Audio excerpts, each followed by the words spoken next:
거기 경찰이죠? 여기 교통사고 났어요. 빨리 출동해주세요. 차를 놔두고 도망가려고 해요. 술에 취한 것 같은데. 아니, 약을 한 것 같아요. 몸을 가누지를 못하고 있습니다. 빨리 와주세요. 여기 제주도의 한 도로에서 교통사고가 났습니다. 한국의 제주도로 여행을 온 미국인 여성이 너무 놀라는 모습인데요. 이 이야기의 주인공 레이첼 씨가 겪은 사건을 지금부터 따라가 보겠습니다. 그리고 잠깐 더 많은 감동적인 이야기와 재미있는 콘텐츠를 놓치지 않으시려면 지금 바로 구독과 알림 설정을 해주세요. 여러분의 관심이 저희 채널에게 큰 힘이 됩니다. 안녕하세요. 레이첼 모리슨이라고 해요. 미국 애리조나에서 살고 있었죠. 저는 애리조나 챈들러에 있는 인텔의 대규모 반도체 공장에서 관리자로 일하고 있었어요. 그곳은 실리콘 사막이라고 불렸는데 그 이름이 정말 잘 어울렸죠. 매일 아침 출근할 때마다 보는 풍경이 참 인상 깊었어요. 끝없이 펼쳐진 사막 한가운데에 현대적인 건물들이 우뚝 솟아 있어서 마치 공상과학 영화 속 한 장면 같았거든요. 건물들이 세련되게 지어져서 사막의 황량한 풍경과 묘하게 어울렸어요. 그 대조적인 모습이 참 멋진 도시죠. 첨단 기술이 자연 속에서 공존하는 듯한 느낌을 받으면서 그곳에서 일한다는 사실이 자부심으로 다가왔어요. 그때는 미래를 만들어가고 있다는 책임감도 크게 느꼈었죠. 기술이 자연을 압도하는 게 아니라 함께 공존한다는 생각이 들었어요. 그래서 그곳이 단순한 공장이 아니라 뭔가 더 큰 가능성을 품은 특별한 장소처럼 느껴졌답니다. 이 지역이 이렇게 변한 건 불과 몇십 년 사이의 일이에요. 제가 어렸을 때만 해도 이곳은 그저 선인장과 모래뿐인 황량한 사막이었습니다. 그런데 지금은 첨단 기술의 메카가 됐으니 변화의 속도가 정말 놀랍다니까요. 인텔에서의 제 커리어는 꽤 성공적이었어요. 열정적으로 일한 덕분에 빠르게 승진했고 중요한 프로젝트들을 총괄하는 위치에 있었죠. 매일 새로운 기술과 씨름하면서 미래를 만들어가는 느낌, 정말 짜릿했어요. 특히 우리가 만드는 반도체 칩이 전 세계의 컴퓨터와 스마트폰에 들어간다고 생각하면 가슴이 뿌듯해졌죠. 하지만 솔직히 말씀드리면 그때 제 마음이 좀 복잡했습니다. 겉으로 보기에 저는 성공한 것 같지만 개인적인 삶은 위기를 맞고 있었고 오래전부터 이혼 소송 중이었습니다. 법정에서 전 남편과 마주칠 때마다 가슴이 철렁 내려앉는 기분이었고요. 결혼 생활이 이렇게 끝나게 될 줄은 정말 몰랐어요. 처음엔 이 사람이라면 평생 함께할 수 있겠다고 생각했는데 세월이 지나면서 우리 사이에 벽이 생기더라고요. 특히 아이 문제로 많이 다퉜습니다. 저희가 아이를 가지려고 정말 애썼지만 계속 임신이 안 됐거든요. 그때마다 서로를 탓하고 상처 주는 말들을 주고받았죠. 이혼 소송을 시작하고 나서 과거의 기억들이 자꾸 떠올라요. 특히 부모님을 잃었던 그날의 기억이 자주 나더라고요. 대학 2학년 때였어요. 지역 쇼핑몰에서 일어난 총기 난사 사건으로 부모님을 잃었죠. 그때의 상실감, 무력감이 다시 밀려와서 힘들 때가 많답니다. 때로는 이 모든 게 제 잘못인 것만 같아 자책하기도 해요. 일과 개인적인 문제 사이에서 균형을 잡는 게 쉽지 않았습니다. 낮에는 최첨단 기술을 다루는 전문가로 살다가 밤이 되면 그저 상처받은 한 여자로 돌아가는 거죠. 이런 이중생활이 때로는 정말 인생이 나락으로 가고 있구나 느꼈던 것 같아요. 뿌리부터 흔들리는 느낌, 삶이 통째로 없어진 느낌이 많았어요. 그래서 그냥 밖으로 드라이브를 많아 다녔습니다. 그저 정처 없이 차를 몰았죠. 이곳 애리조나의 아름다운 자연이 저에게 위안을 줬어요. 주말이면 가끔 세도나나 그랜드 캐니언으로 드라이브를 가서 붉은 바위산과 끝없이 펼쳐진 협곡을 보고 있으면 제 고민이 작아지는 것 같거든요. 그래도 답답한 마음은 언제나 저에게 다가왔어요. 하지만 다행히 제 주변에는 좋은 동료들도 있고 특히 이번 이혼 소송을 맡아준 한국계 변호사 소피아는 정말 큰 힘이 되어주고 있었죠. 그녀 덕분에 한국이라는 나라에 대해서도 관심을 갖게 됐답니다. 이혼 소송이 진행되는 동안 제 마음은 롤러코스터를 탄 것 같았어요. 법원 복도에 앉아있을 때마다 가슴이 쿵쾅거리고 손바닥에 땀이 차올랐죠. 왜 제 결혼 생활이 이렇게 됐는지 그 이유를 찾아 헤매는 날들이 계속됐답니다. 어느 날 밤 우리 집 거실 소파에 앉아 있었어요. 텅 빈 와인잔을 손에 들고 벽에 걸린 결혼 사진을 바라보고 있었죠. 그때 문득 어린 시절 생각이 났어요. 부모님을 잃었던 그날이 선명하게 떠올랐습니다. 쇼핑몰에서 울려 퍼진 총성, 비명소리, 그리고 그 후에 정말 마치 시간이 멈춘 것 같았어요. 그때의 공포와 상실감이 다시 밀려와 온몸이 떨리기 시작했습니다. 숨이 가빠지고 심장이 터질 것 같았어요. 그 순간 깨달았죠. 이 감정들이 지금까지도 제 안에 깊숙이 자리 잡고 있다는 걸요. 그 사건 이후로 저는 늘 안정을 갈구했던 것 같아요. 출근할 때마다 주변을 경계하고 큰 소리만 들려도 놀라곤 했죠. 한 번은 사무실에서 누군가 문을 세게 닫는 소리에 깜짝 놀라 커피를 쏟은 적도 있었어요. 동료들은 이해하지 못했지만 저에겐 그저 일상이었죠. 누군가가 저를 지켜주고 보호해줄 거라는 환상을 가지고 살았던 거예요. 그래서 전 남편에게 끌렸나 봐요. 처음 그를 만났을 때가 기억나요. 대학 도서관 창가 자리였죠. 그는 트위드 재킷을 입고 책을 읽고 있었는데 햇살을 받아 그의 갈색 머리가 반짝이고 있었어요. 너무나 지적이고 안정적으로 보였죠. 대학 교수이고 똑똑하고 성공한 사람 그와 함께라면 안전할 거라고 생각했답니다. 하지만 현실은 달랐어요. 결혼 초기에는 정말 행복했지만 시간이 지나면서 문제가 생기기 시작했죠. 가장 큰 문제는 아이였어요. 매달 반복되는 실망감, 병원 대기실에서 느끼는 긴장감, 그리고 점점 멀어지는 전 남편과의 관계, 이 모든 것들이 저를 억누르는 것 같았어요. 한 번은 임신 테스트기가 또 음성으로 나왔을 때 화장실 바닥에 주저앉아 한참을 울었던 적이 있어요. 전 남편은 그저 문 밖에 서서 괜찮아라는 말만 반복했죠. 그 스트레스가 우리 관계를 갉아먹더라고요. 서로를 탓하기 시작했고 점점 멀어져 갔습니다. 침실은 더 이상 사랑의 공간이 아니라 냉전의 장소가 됐어요. 전 남편은 집에 늦게 들어오기 시작했고 저는 그를 의심하기 시작했죠.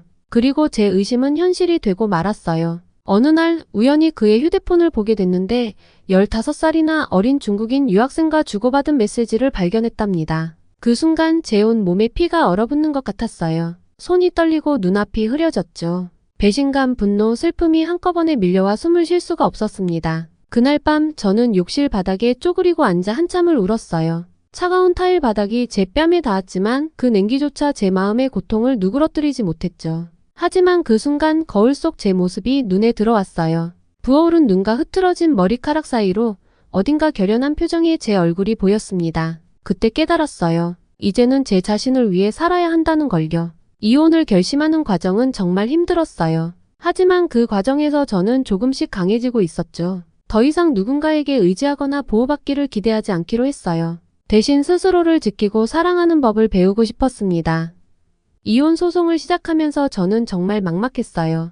법적인 절차도 복잡하고 감정적으로도 너무 힘들었거든요. 그러던 어느 날 친구의 소개로 소피아 김이라는 변호사를 만나게 됐습니다. 처음 그녀의 사무실에 들어섰을 때 저는 긴장으로 가득 차 있었죠. 손에 땀이 나고 심장이 빠르게 뛰었어요. 소피아는 제 예상과는 달랐어요. 차가운 법률가가 아니라 따뜻한 미소로 저를 맞아주더라고요. 레이첼 힘들었죠? 라는 그녀의 첫마디에 저도 모르게 눈물이 났답니다. 그동안 참아왔던 감정이 한꺼번에 터져나온 거예요. 소피아는 제 이야기를 끝까지 귀 기울여 들어주었어요. 그녀의 눈빛에서 진심 어린 공감을 느낄 수 있었죠. 법적인 조언뿐만 아니라 정서적인 지지도 해주는 소피아 덕분에 저는 조금씩 안정을 찾아갔어요. 어느 날 우리는 챈들러의 한 카페에서 만났어요. 창밖으로 인텔 공장이 보이는 자리였죠. 저는 문득 제 인생이 어떻게 여기까지 왔는지 생각하게 됐습니다. 그때 소피아가 물었어요. 레이첼 혹시 한국에 가본 적 있나요? 그 질문이 제 인생을 바꾸는 시작점이 될 줄은 몰랐어요. 소피아는 자신의 뿌리인 한국에 대해 이야기해주기 시작했죠. 그녀의 눈에서 고향에 대한 그리움과 자부심이 빛나는 걸 볼 수 있었답니다. 소피아의 이야기를 들으며 저는 점점 한국이라는 나라에 관심을 갖게 됐어요. 특히 제주도에 대한 이야기는 정말 매력적이었죠. 레이첼, 제주도는 정말 아름다워요. 푸른 바다, 한라산, 그리고 따뜻한 사람들, 거기 가면 당신의 마음도 치유될 거예요. 라고 말하는 소피아의 모습에서 진심이 느껴졌어요. 그 순간 저는 충동적으로 말했습니다. 소피아, 우리 함께 제주도에 가볼까요? 제 입에서 나온 말에 저도 놀랐어요. 하지만 동시에 가슴이 뛰는 걸 느꼈죠. 오랜만에 느껴보는 설렘이었어요. 소피아는 잠시 놀란 표정을 지었다가 이내 환하게 웃으며 말했죠. 정말요? 그거 정말 좋은 생각이에요, 레이첼. 그녀의 반응에 저도 덩달아 기분이 좋아졌어요. 그날 이후로 우리는 여행 준비를 시작했어요. 비행기 표를 예매하고 여권을 확인하는 순간 제 인생의 새로운 장이 시작되는 것 같았답니다. 한국행 비행기에 오르기 전 공항에서 마지막으로 애리조나의 모습을 담았어요. 뜨거운 공기, 붉은 땅, 그리고 독특한 모양의 선인장들. 이 모든 것을 뒤로하고 새로운 모험을 떠난다는 생각에 가슴이 뛰었습니다. 비행기에 올라 창밖을 바라보며 저는 생각했어요. 이제 정말 새로운 시작이구나. 활주로 옆으로 보이는 사막의 풍경이 점점 작아지는 걸 보며 제 과거도 저 멀리 사라지는 것 같았어요. 소피아가 옆자리에서 제 손을 잡아주었을 때 저는 알았어요. 이 여행이 제 인생의 전환점이 될 거라는 걸요. 애리조나의 뜨거운 태양 아래서 시작된 우리의 우정이 이제 제주도의 푸른 바다 앞에서 어떻게 꽃필지 정말 기대가 됐답니다. 제주도로 향하는 비행기 안에서 저는 오랜만에 희망을 느꼈어요. 새로운 문화, 새로운 풍경, 그리고 어쩌면 새로운 나를 만날 수 있을 거란 기대감이 가득했죠. 이 여행이 제 상처를 치유하고 새로운 삶을 시작하는 첫걸음이 될 거란 확신이 들었답니다. 제주 공항에 내리자마자 신선한 해풍이 제 얼굴을 스쳤어요. 애리조나의 건조한 공기와는 너무나 달랐죠. 숙소로 가는 길에 창밖으로 보이는 풍경은 마치 그림 같았어요. 끝없이 펼쳐진 녹색 들판과 푸른 바다, 그리고 우뚝 솟은 한라산, 이 모든 것이 제 마음을 편안하게 만들었답니다. 첫날 우리는 올레길을 걸었어요. 발 아래 느껴지는 부드러운 흙, 주변의 새소리, 그리고 바다 내음이 저를 감쌌죠. 걸으면서 자연스럽게 제 인생을 돌아보게 됐어요. 지나온 시간들, 겪었던 아픔들, 그 모든 것이 이 길처럼 제 인생의 한 부분이었다는 생각이 들더라고요. 그날 저녁 우리는 현지인들이 추천한 흑돼지 구이집을 찾았어요. 가게에 들어서자 고기 굽는 향기가 코를 자극했죠. 사장님이 직접 우리 테이블로 와서 고기를 구워주셨는데 그 모습이 마치 예술 같았어요. 입안 지글지글 소리와 함께 고기가 익어가는 걸 보며 저도 모르게 입안에 침이 고였답니다. 처음 먹어보는 흑돼지의 맛은 정말 환상적이었어요. 입안 가득 퍼지는 고소함과 부드러움에 저도 모르게 와 정말 맛있어요 라고 소리쳤죠. 곁들여 나온 쌈장과 된장의 맛도 정말 특별했어요. 상추와 깻잎으로 고기를 싸먹는데 그 향이 코끝을 간지럽혔어요. 처음 경험하는 맛과 향이었지만 왠지 모르게 편안하고 따뜻한 느낌이 들더라고요. 그런데 정말 놀란 건 반찬이었어요. 테이블 가득 놓인 다양한 반찬들이 모두 공짜라니, 소피아가 이게 한국의 문화예요 라고 설명해줬을 때 저는 그저 감탄할 수밖에 없었죠. 식사를 마치고 공깃밥과 된장찌개 일하는 걸 시켰는데 메뉴판을 핸드폰 어플로 번역을 했는데 그 이름이 너무 재미있더라고요. 산소를 채운 밥이라고 나왔거든요. 소피아와 배꼽 잡으며 한참을 웃었어요. 드디어 공깃밥이 나왔는데 그 모습이 뜨거운 스테인리스 그릇에 뚜껑까지 있다니, 처음 보는 물건이라 당황스러웠는데 뚜껑을 열자 뜨거운 김이 모락모락 올라오는 걸 보고 또 한 번 놀랐답니다. 고소하고 윤기나는 맛있는 밥을 먹게 되다니, 된장찌개도 처음 먹어봤는데도 조화롭다고 느꼈습니다. 제주도 그 모든 게 좋았어요.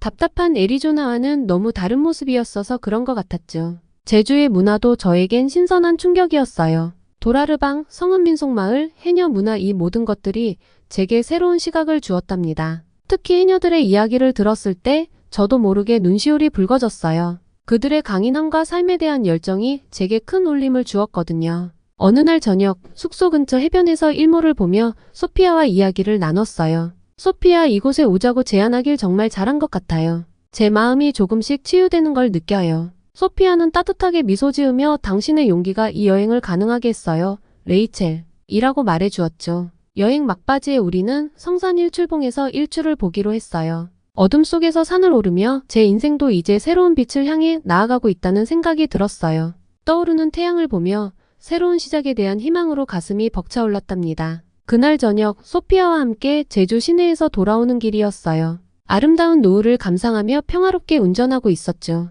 그런데 갑자기 앞에서 차 한 대가 비틀거리며 달려오는 거예요. 순간 소피아가 조심해요 라고 소리쳤고 저는 반사적으로 핸들을 꺾었답니다. 가까스로 사고는 면했지만 심장이 터질 것 같았어요. 그 차에서 내린 운전자의 모습을 보고 정말 놀랐어요. 만취 상태의 사람이었는데 제대로 서 있지도 못하고 비틀거리더라고요. 더 충격적인 건 그의 태도였어요. 사과는커녕 오히려 우리에게 소리를 지르며 화를 내는 거예요. 알아들을 순 없었지만 그의 공격적인 태도에 정말 당황스러웠죠. 알고 보니 중국인 관광객이었어요. 경찰이 도착했을 때도 그는 전혀 반성의 기미가 없었어요. 경찰의 질문에도 제대로 대답하지 않고 오히려 윗옷을 벗고 경찰을 위협했습니다. 미국에서는 볼 수 없는 문화적 충격으로 심장이 멈추는 줄 알았어요. 미국 경찰이라면 당연히 총을 겨눴을 테니까요. 그 중국인이 뭐라고 하는지 알아들을 수는 없었지만 분명 욕을 하며 소리쳤거든요. 정말 말릴 수가 없더라고요.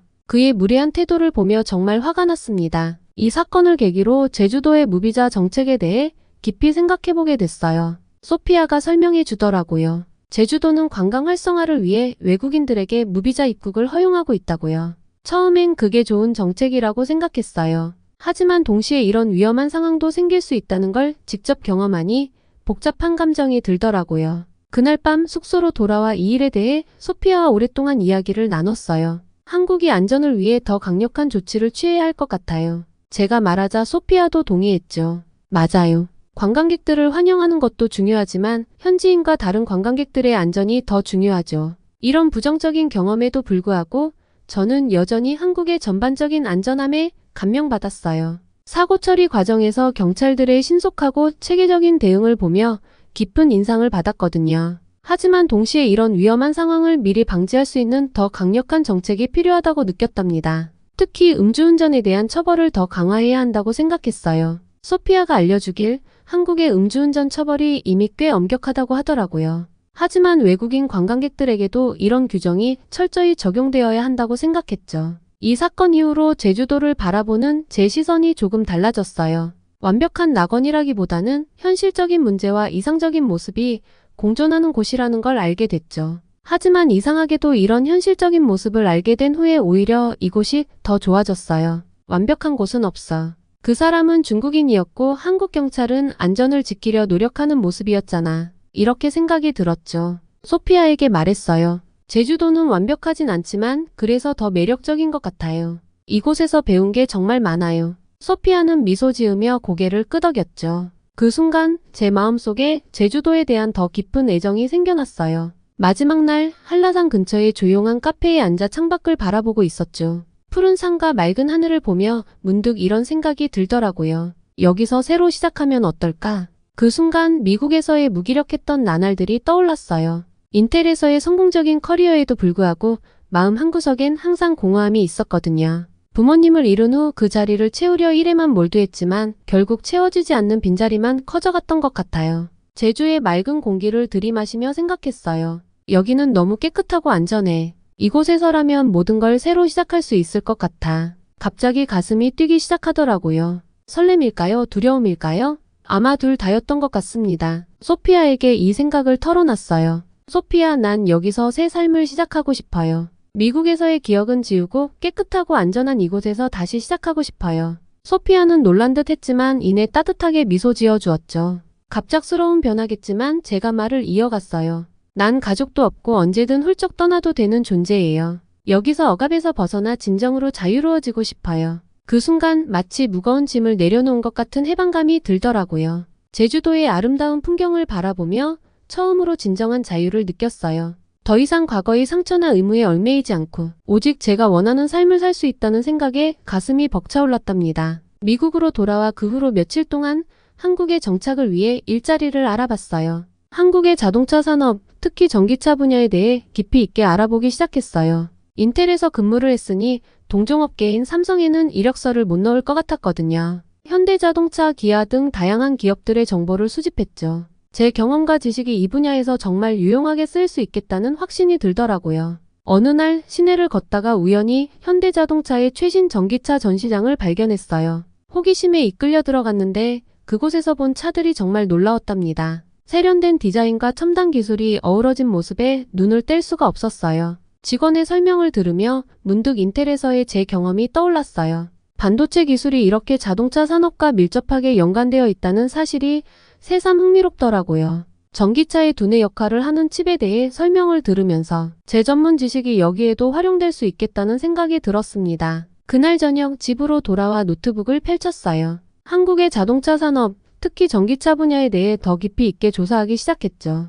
밤새도록 자료를 찾아보면서 이 분야의 잠재력에 점점 더 매료되어 갔어요. 한국 기업들의 혁신적인 기술력과 빠른 성장세를 보며 가슴이 두근거리는 걸 느꼈답니다. 막상 사직서를 내려고 하니 주저하게 되더라고요. 고민의 연속이었던 어느 날 밤, 집에 도착해서 샤워를 하는데 느닷없이 제주도에서의 기억들이 물밀듯이 밀려왔어요. 올레길을 걸으며 느꼈던 바람, 해변에서 들었던 파도 소리, 그리고 밤하늘에 쏟아지는 별들, 그 모든 것들이 제 마음을 어루만지는 것 같았죠. 문득 화장대 거울에 비친 제 모습이 눈에 들어왔어요. 눈빛에 생기가 돌고 어깨에 힘이 들어간 것 같았어요. 그 순간 지난 세월이 주마등처럼 스쳐 지나갔습니다. 부모님을 잃었을 때의 그 절망감, 결혼식 날의 설렘, 임신 실패로 인한 좌절, 이혼을 결심했을 때의 아픔, 모든 것이 한꺼번에 밀려오더니 인해 제주도의 바람에 씻겨 내려가는 것 같았어요. 그리고 깨달았어요. 제가 얼마나 현실에 안주하며 살아왔는지를. 안정적인 직장, 편안한 일상 하지만 그 안에서 저는 점점 시들어가고 있었던 거예요. 제주도의 자연이, 그곳에서의 경험이 제 마음에 숨겨진 열정을 다시 일깨워준 것 같았어요. 다음 날 아침, 사무실 창밖으로 보이는 도시 풍경을 바라보며 결심했어요. 제주도로 돌아가 1년 동안 살아보기로요. 이런 결정을 내리는 제 모습이 낯설면서도 한편으론 설레더라고요. 그렇게 시작된 제주도에서의 삶, 지금 생각해보면 정말 꿈만 같습니다. 봄에는 노란 유채꽃 사이를 걸으며 새로운 시작에 대한 희망을 품었고, 뜨거운 여름에는 시원한 바다에 뛰어들며 저를 속박했던 모든 것들을 씻어냈죠. 물론 쉽지만은 않았어요. 언어 장벽, 문화 차이 하지만 이 모든 어려움이 오히려 저를 성장시켰다고 생각해요. 매일매일이 새로운 도전이고 배움이죠. 이제 제주에서의 1년 중 반이 지났어요. 남은 시간 동안 어떤 경험들을 하게 될지 정말 기대돼요. 특히 다가오는 가을, 겨울이 기대되네요. 애리조나에선 경험할 수 없었던 눈 덮인 한라산을 상상하면 벌써부터 설렙니다. 가끔 애리조나의 안정적인 삶이 그리울 때도 있어요. 하지만 그때마다 제주의 바다를 바라보며 다짐해요. 이 선택이 옳았다고, 이 용기 있는 결정이 저를 더 나은 사람으로 만들고 있다고요. 제주도는 제게 단순한 여행지가 아니에요. 제 인생의 새로운 장을 열어준 특별한 장소, 제 마음을 치유해준 보물 같은 곳이에요. 이곳에서 보내는 매 순간이 제겐 선물 같아요. 정말 행복합니다. 긴 글 읽어주셔서 감사합니다. 제주도에서 즐거운 삶을 지내고 있는 레이첼 씨의 사연 잘 들어보았는데요. 힘든 고비를 잘 넘기고 한국 제주도에서 제2의 인생을 시작하시게 되어 축하드립니다. 이번 사연에 대한 여러분들의 의견을 댓글로 남겨 공유해주세요. 끝으로 구독과 좋아요는 영상 제작에 큰 힘이 됩니다. 오늘도 저희 감동 충전을 끝까지 시청해주셔서 감사합니다.